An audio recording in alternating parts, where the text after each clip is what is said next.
I'm Bob Repass, Chief Operating Officer of Revolve Capital, and today we have Chaz Guinn, our CEO and founder. Chaz. You know, I think for us, this podcast is really intended to provide you, the audience, with the first eye view into the business of investing and managing notes, whether they're mortgages, fix and flip, bridge, REO. We're going to be talking about commercial, right? All these different, real estate asset classes, is to be able to give you kind of a peering eye view into us being in the kitchen, right? And actually seeing product, modeling it out, pricing it, asset managing it, value adding it, and how better to do that than with guys that are actually in the business and doing this. I think we talked about this really before we got on screen, was just how many podcasts that are really out there that are not in the business, right? And right. I think that's where we differ is that we're in doing this, and you're a 30-year veteran in this space, and I think we can get into that in a little bit. But I think that's where for us, we want to be able to bring a little bit of the secret sauce, right, so to speak, to our clientele and our audiences that don't know about the space, don't know about Revolve, don't know much about Bob or Chaz, and that's where we want to be able to get to learn more about you and have you learn more about us and how to be able to provide kind of a big, wide open door to get into the space and learn a little bit more about what we're doing. Yeah, I look at it, join us for the journey. Right, we're going to take you guys through the history on what's been going on in the market and what we see going forward in the future. And like you said, we've got all kinds of experience that we can draw on, and we're here to share the knowledge that we've learned, the mistakes that we've made, and how we'll overcome them. I mean, I think I wish I would have had that a little bit more when I was growing up in the space. Is like you had to cut your teeth. I think that was the best way for you to get real life experience, not only real life and the market cap, but when the market started to get constrained with supply, how did you get resourceful? How did you guys stay afloat in adding value to the assets that were already on your book? If supply wasn't consistently coming in on a monthly basis, how did you squeeze as much juice on what you already had on book? Some of the stuff I think we should get into. Yeah, absolutely. I mean, obviously, there's different cycles, and each cycle brings a different opportunity.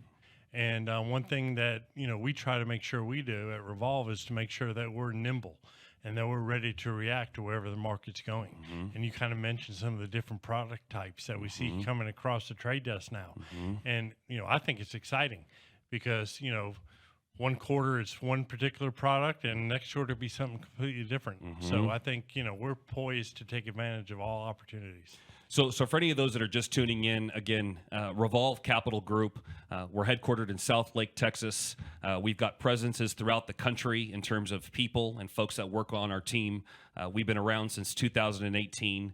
We've acquired just under 2,000 homes in that span over the last 5 years. We've acquired over a few $100 million worth of real estate, and we're real life buyers, investors, asset managers, portfolio managers. So we're in the space of really cutting our teeth on creating deep relationships with a lot of the loan desks that have a lot of the book and the delinquencies of mortgages throughout our country. But now we're starting to see kind of the nuances of how the acquisition product is starting to kind of differ, especially since before you got in the space, right? I think you've been in the space now, since the 90s? Yep, since 1990. So you've seen kind of a wave of different activity, whether it was the savings and loans crash, the RTC days, the loan origination boom, the Great Recession, life after the Great Recession, pre-COVID.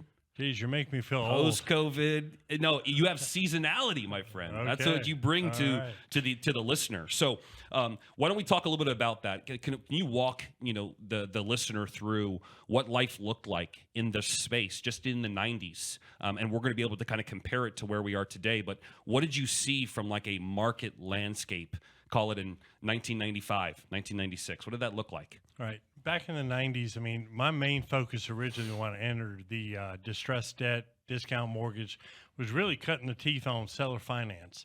Seller finance was filling a niche for people who couldn't get conventional financing. And we were buying seller finance paper on first lien, residential, mom and pop.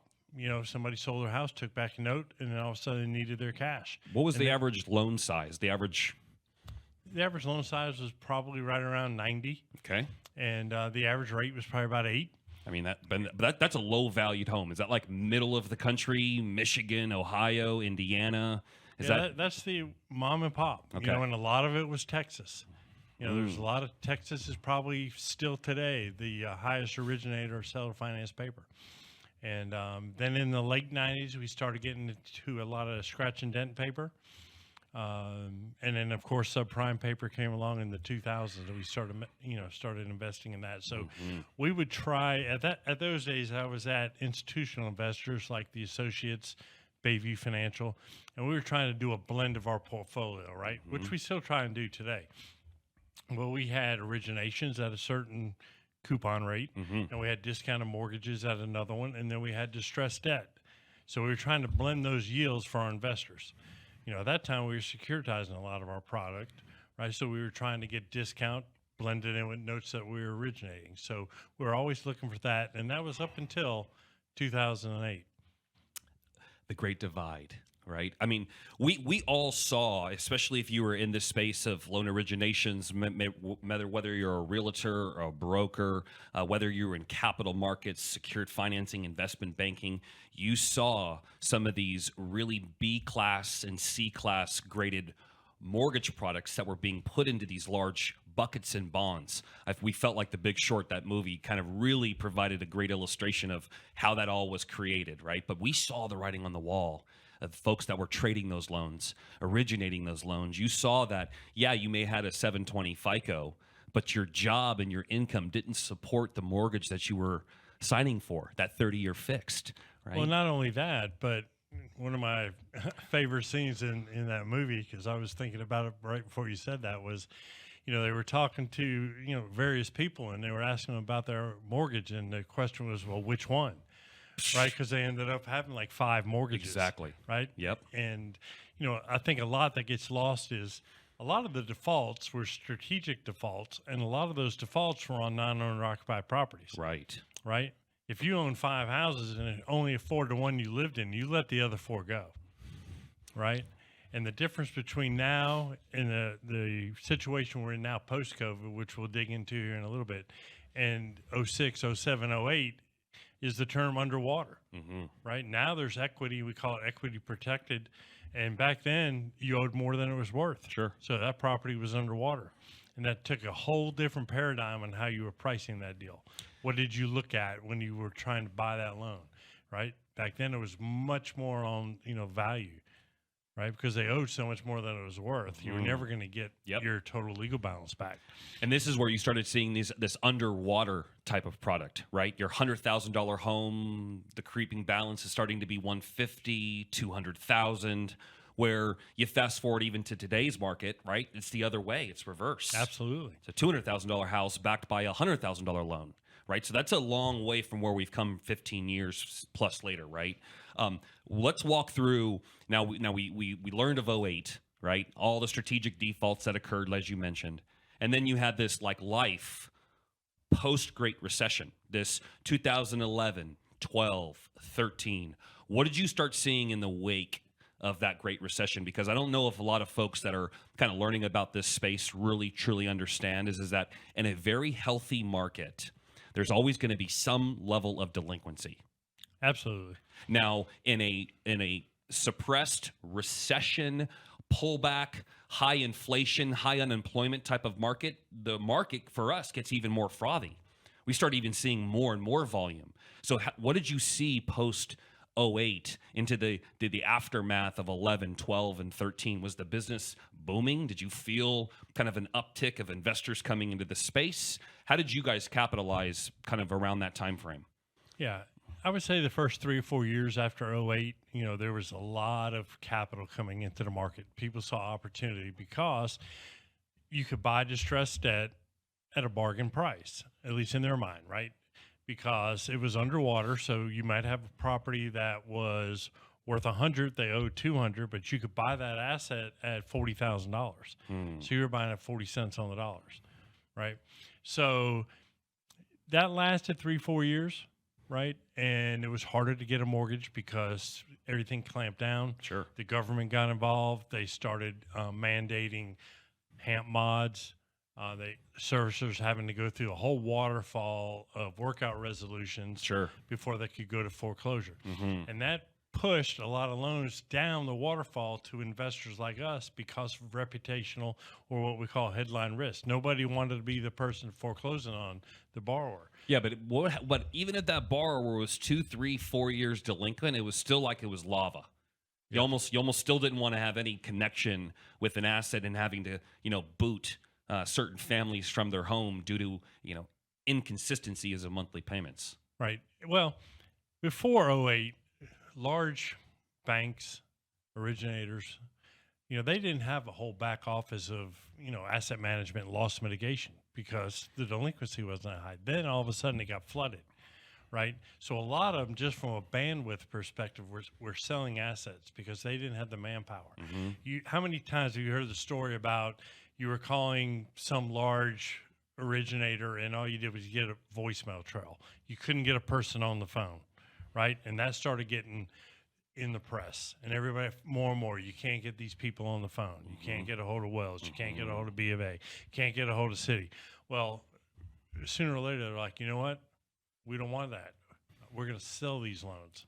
And they started selling the loans downstream, first to large Opportunity. private equity firms, and then down to firms like us. Mm-hmm. So it just started pushing it down. And that also created a whole new niche of service providers, right? You can go out and hire 100 people, or you could hire a service provider who had a staff that could work out stuff for you. That's exactly what I've seen in this market for the last 10, 12 years, is these fractionalized service providers that have been able to now support a business platform that really wasn't there pre-2010. Absolutely. Right? You had all of this kind of back office capital markets trading between institution and institution. If you were a Main Street investor with $1 million, $5 million, you just sold your company, you now want to diversify, you've been hearing about mortgage notes trading for hefty discounts. How the hell can I get into the space? And you started realizing there was these kind of giant clubs, these obstacles to be able to really get into the space. But what we started to hear about was service providers that were doing property preservation, that were doing door knocking, that were doing loan modification outreach on behalf of servicers. Right. All these deed in lieu and cash for key. Short sales. All of these exit strategies that kind of born out of the Great Recession, right? Yeah. And so, I started to see even in 14, 15, 16, okay, there was some recovery from '08, right? There was some sort of stabilization. Earlier, you mentioned HAMP. Just for anyone that doesn't understand, that's a home affordable modification program that was put into place by the Obama administration, which took people's interest rates from whatever they were, 5, 6, 7, 8% at the climate at that time, and condensed them down to 2% interest rates. And for 40 years. And 40-year amortizations that were fixed, right? So from an investor standpoint, that's almost a non-liquid asset, right? Who's going to want to sit on a 2% rate coupled with an amortization for 40 years? So just wanted to highlight that because that's kind of what born out of certain mitigation efforts that were put in place to kind of defend homeowners that hadn't made their payments for 2, 3, and 4 years. Well, then by 2016, how they say history repeats itself? All of a sudden you started seeing, they would call them non-qualified mortgages, non-QMs, but that's just a fancy word for subprime 2.0. Yep, repackaged. Right? Yeah, here it comes. Right? All of a sudden the underwriting guidelines started getting softer. The difference was real estate prices started exploding, right? There was a time from 2016 until 2020 that real estate was on fire. Okay, you're like, I'm buy a house, it's going to be worth 50,000 more, 100,000 more. It's just real estate always goes up. And you and I were talking about this. Even in 2018 and 19, we saw that there was a dam, right, of delinquency that had yet to break. And then here comes March of 2020. Yeah, it was 2008 all over again, getting ready to happen. And then COVID came, right? And that just kind of put not only the world on pause, but it just put all that delinquency, all that built up, that pented up momentum that was coming down the waterfall in delinquency, boom, it just had a dam built there because the government came in and just, forbearance plans, cash where they were just giving out COVID payments to keep people be able to make their house payment and their rent payments. A lot of people socked that money away, put it in the bank. Yeah, but saved you it. even we looked at the data from 21. We looked back over a year of the forbearance programs, and over 50% of those forbearances were redelinquent. Absolutely. And then they were continuing to kick the can by giving them another forbearance and re-kicking out the amortizations even further. And just to kind of highlight what we're talking about here is what we've seen kind of in the maturation of the market since '08. Well, like, you started out saying, well, we're in the business all day, every day, right? We get up, that's all we do. We go to work, we think about this. How can we, what deal can we find or whatever? And right now we are seeing loans that are coming out of that post-COVID delinquency era, right? The forbearance plans, they've basically used up all their options, right? We do see some modifications, reperforming loans. However, those reperforming loans have a certain amount of redefault, right? Sure. So we're starting to see that product. It got stuck for probably a good 24, 36 months, right? But now it's like, okay, here we go. Now, one thing that's going to impact that, in my opinion, going forward is 2024 is an election year, right? And whenever it's an election year, you always have to wonder at what point, or let's put it this way, what lever is the government going to pull in order to tell their story, right? To make it seem a little bit rosier than it really is. Sure. Right? It was funny. I was watching a report last night, and the difference between inflation and now there's shrinkflation. And shrinkflation now is when, the bag of chips you have now has less chips in it. Right? So you're paying more for less, right? But that's just shrinkflation. It's not inflation. So all it is semantics, right? And, the messaging is going to be, on one side, everything's great, it's good, economy's booming. The other side is everything's outrageous. Cost of food, gas, housing, electric is all going out the roof. That's going to impact what we see in the market because everybody's going to wait and say, okay, come November, what's going to happen? So I always get a little bit weary whenever it's an election year of trying to make sure we have our finger on the pulse of what's going on. And that, like I said at the top, that we're nimble and we're ready, right? Because come December, whatever happens in November is already done. We got to be ready to take advantage of whatever opportunities come aboard then, and we got to be flexible. Yep. Let's narrow that that political talk a little bit, right? We're in a 2024. We're in a wonky time where we potentially may have a shift in power, right? Or we may have a continuation of power. That being said, what we've seen is how that administration, let alone the policy, kind of matriculates itself out to the state level. Because what you start seeing in the country, especially if you buy on a national basis like we do, right? We are national buyers. We buy in all 50 states. We always joke that we have very little concentrations in Alaska and Hawaii, and that's just simply due to supply. That's really not due to the lack of demand. We price all of this in. We have a model. We have details that we are going to share with you in the future regarding how we look and how we analyze a New York property versus a San Diego, California property. How do we look at foreclosure timeline in relation to where it's at in the auction from the auction, and how early it just got regarding the notice of default sent out by the servicer. Right. And we also look at if it's a judicial foreclosure state or a non-judicial. What does that mean, though? That to me kind of plays back into the politics we were just going to highlight. Absolutely. Judicial and non-judicial, we feel like the blue and the red play into how long does it take to get to the real estate once Johnny homeowner stopped making their monthly payment to the lender.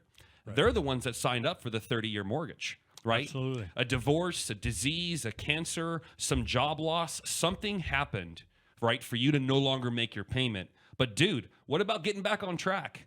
What about actually maintaining the modification you agreed to through the servicer in COVID, but now you're back on default? Right. Right? So how do you see judicial, non-judicial, red, blue playing out, call it maybe in the management style of how you look at a portfolio? Well, first of all, we have what we call a loss mitigation waterfall, right? So if you're analyzing a loan, you can we get it reinstated? Can we do a forbearance plan? Can we do a loan modification? Can we do a cash for keys, get a deed in lieu? Do we have to go to foreclosure? Now, these are all exit strategies in your mind, right? Absolutely. And we go down, right? We want to keep the homeowner in the house if it makes sense, right? If not, we want to give them a graceful exit by giving them cash for keys so they can go establish themselves somewhere else, or if we have to go through the foreclosure process. So we go through all that. Then we take that waterfall and we analyze it on a loan level based on, to your point, how delinquent are they? Well, when was the last payment they made? What do they due for now? 3 years ago? 4 years ago? 8 months ago, right? The odds of somebody being able to reinstate or get a loan mod 8 months delinquent is a lot better than somebody that hadn't paid in 5 years. Sure. Right? Sure. Is the property owner occupied or is it vacant? Right? To your point about blue and red states, if it's vacant, what are the regulations in that municipality, that county, on what do you have to do to register that vacant property? What do you have to do as the investor to maintain that property? One thing that came out of 08, 09 was a lot of properties, say in the Rust Belt and the Northeast, vacant properties, what people refer to as zombie foreclosures, that destroyed neighborhoods. You had streets after streets of vacant properties. What does vacant properties in the neighborhood do? Increases crime, right? Not only that, but it lowers the county's tax base. Nobody's paying taxes on it. They start going after the investor. No city services like garbage pickup and water, utilities, and things like that. We're all impacting that. So in my mind, if a borrower honestly cannot make the payment, the quicker that you can get them out of the house and into a new place to live, right, and get that property back to, we'll say, performing status not only for the investor but for the county and the state, right? Property taxes are being paid. The property is in good shape, so the value of the property goes up. It's better for everybody all in. So I think that's where, globally, red states tend to have a much shorter timeline for foreclosures than blue states. Sure. And I, we always joke about why that is, and we feel like Texas, right, Lone Star State, is that they kind of are on old style principles. You signed on the line, you agreed to the terms, you've defaulted, right? And the ability for the lender to be able to expedite their process of reclaiming the real estate is far quicker in Texas than it is in New Jersey. Right. It's far quicker in Georgia than it is in Illinois, right? And these are all things to not, scare you if you don't know the different rules and the different subset of laws that need to be followed on a national basis, but your servicer does. Your service providers that have now kind of been born over the last 15 plus years that are here on behalf of the investor and lender to protect not only their real estate portfolio, but to ensure it's insured, to make sure the taxes are actually paid, to make sure that you don't let the grass grow 4 feet high because you're going to start getting city fines on your vacant assets.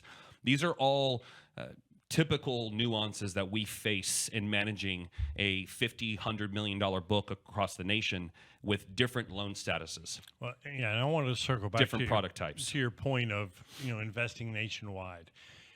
Even though we're talking about blue and red and non-judicial and judicial and consumer friendly, borrower friendly versus investor friendly, we buy nationwide. Okay.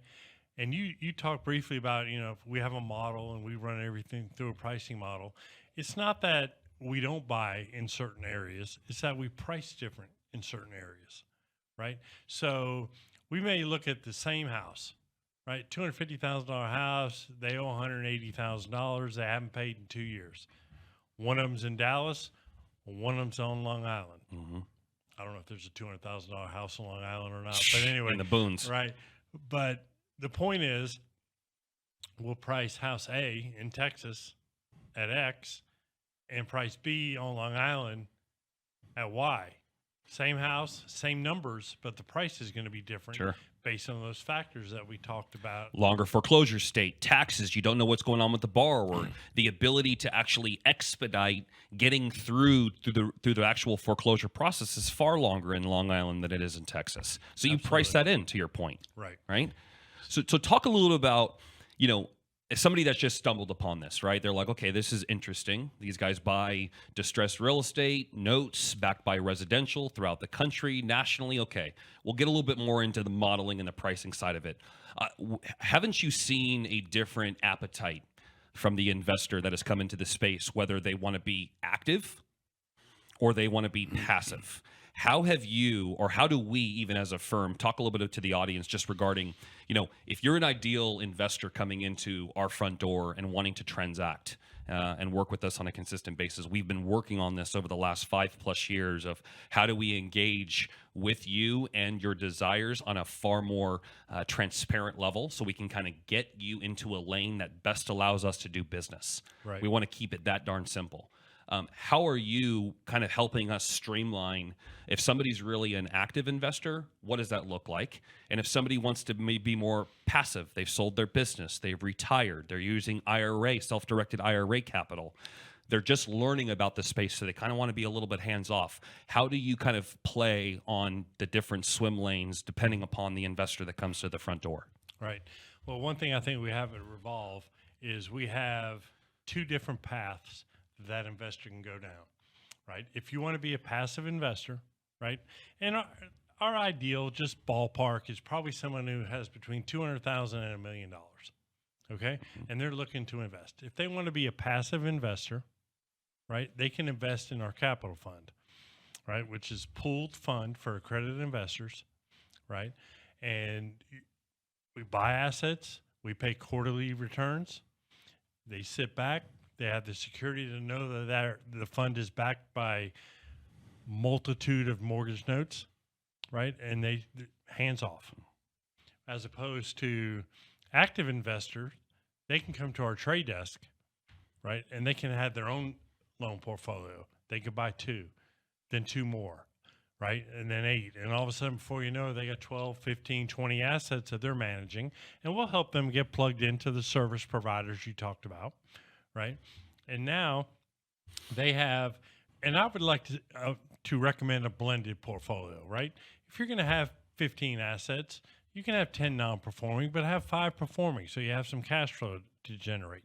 So if you're an active investor, you can find out more at trade desk at revolvecapital.com. And if you're a passive investor, you can go to our website, revolvecapital.com, and learn about our fund and how to get invested in that. And what I found over the years is that if you have someone with a substantial amount of capital, Chaz, what they'll do is they'll do both, right? They'll invest in the fund first, right? Let's say they put $250 in the fund, and then all of a sudden they're like, well, that's pretty good. You know what? I can probably do this. Let me buy a couple, in my IRA, or let me get my children involved, and let's do a little deal and we'll buy 4 or 5 assets so they can learn the business. And all of a sudden that's the fun part, they're Bob. passive active, right? Yes. They're a little of both, and they learn more about it. That's the fun. And that's what gets everybody excited.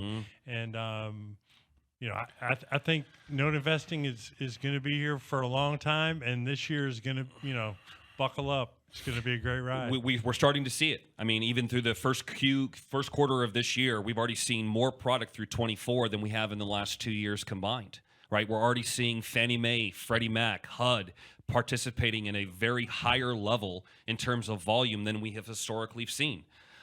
We didn't get a chance to kind of talk about the different product sets, but we will in future episodes. But for institutional type of investors and listening, that has kind of been our knack of what we're able to bring an active investor or even our passive investors, is that we are tied in to some of the largest loan desks throughout the country. We've been working this angle for the last 15 years. We are a direct cash-backed fund manager. Right. And that's where we've been able to prove ourselves. Go ahead. Well, and to your point, we are connected with all these different trade desks all across the country. And we're going to take advantage of that by going to the IMN Non-Performing Loan Conference, right? So that's upcoming, and we're going to be going to Orlando. And we've got a day-and-a-half slate already jam-packed with meetings with people that, are our counterparties, potential counterparties, or service providers. Sure. Right? And there's no better place than to go to a conference or a trade show and see the people that you're used to dealing with via Zoom, email, telephone, all of a sudden you're face to face, and you can work out maybe if there's an issue, or you can take that relationship to the next level by finding out what they're seeing, what you're seeing, and what synergy you may have. You know, I may always buy from one person, all of a sudden they have a lot, you know, and they want to sell. So there's always that give and take. It's funny, you know, you always, oh, you can't meet with them, they're your competitors, right? And we found out over the years, because back in the day we used to be like this, it's counterparties, right? It's not really competitors, because you know, we try to do deals together. Sometimes the deal's too big and you do a co-bid with someone, and you've got to have that relationship. There's got to be a trust factor. You don't want to do a deal where you co-bid with someone and you don't trust that person, or you don't feel like, you know, it's a win-win for everybody. It's not like, you know, why did I do that deal with them? Sure. So the IMN and various other conferences gives us a chance to, like you say, just press the flesh, you know, get with each other and just have a good time. And we'll put up some more information here on the screen just regarding the upcoming IMN conference that we're going to be attending in Orlando. It'll be a good chance for both of us to be able to get on stage and kind of, and not only hit some panel discussions, be able to meet you guys there in person. And we look forward to that. I think that wraps up our episode for today. And we're going to continue to kind of bring fresh, new, live content to you, our listener, because we are actively in this business here in 24, and we only see that the volume is beginning to increase. With increased volume becomes more opportunity for you guys to see off-market deals and to be able to really start understanding your pricing model on how you can be able to build a career with Revolve Capital.